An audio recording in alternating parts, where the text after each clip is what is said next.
Okay, so I watched that recent Atozi video about Jidion. It comes to a point in which IRL streaming, even if it is taken to a certain purpose to be annoying, but for some noble reason, if it still tests the waters and borders on breaking the law, one would immediately know that the annoyance in this situation would not come out clean. We've seen it time and time again. Johnny Somali, Vitaly Zadorvetsky, Ice Poseidon. They're basically public nuisances on the internet, and they've basically been humbled because of the intervention of law enforcement, simply because they're not being mature on stream. And they're obsessing over content when it comes to in real life streaming, when not everything about live streaming is always about in real life stuff.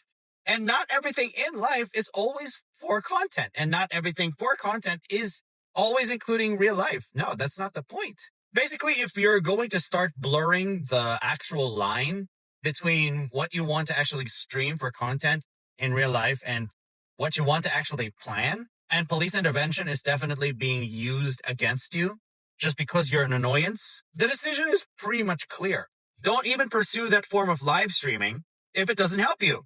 There are always different ways in which you can actually grow. You can self-highlight. You can pace your streaming time. You can pace your upload time depending on what content. Honestly, you just got to get a bigger head. You just got to get a bigger head and not have an ego at the same time. It's already bad enough that miscreants don't tend to have enough exposure on stream. But I guess when it comes to this type of thing, I guess the only thing that's expected of you is that you have to be appropriate or something. But I guess when it comes to planned content, you can actually do all of it like that. It's not necessary to live stream everything. You could do daily live streams of other stuff. Just don't put yourself under contract that you should do live streams, not only for content, but it's also because of contract. And considering Jidion is actually finally moving away from live streaming because he even admitted he had an ego, I think that's actually a beneficial choice to him, considering that he paid 6 figures for his legal fees after he got arrested outside that McDonald's. Oh boy, his mental is not settled at that time.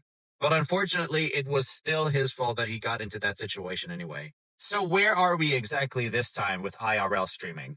Basically, if you do everything for content, it might get you views, but your mental integrity always slips away, you know?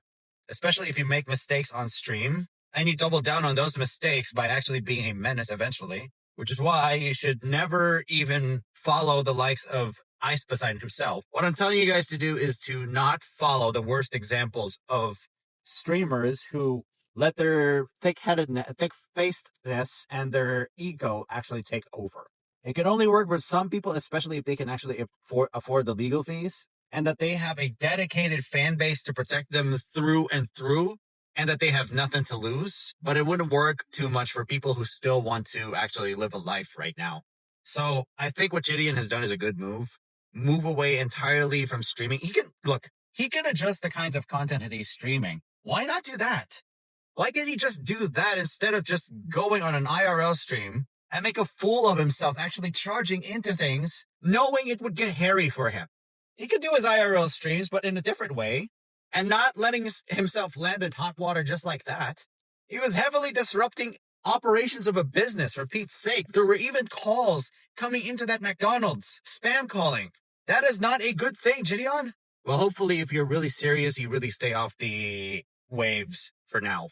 Do plan content as you usually do, and I pray your mental is actually recovering after this. Basically, don't be like the in real life nuisances in the internet. And I'm actually glad that you're not IRL nuisances. The best we can all hope for when it comes to live streaming is to find models in this crumbling planet we call home. If you actually agree, leave a follow, leave a subscription, leave a like, make sure to comment. Everyone's reaction to it is very helpful.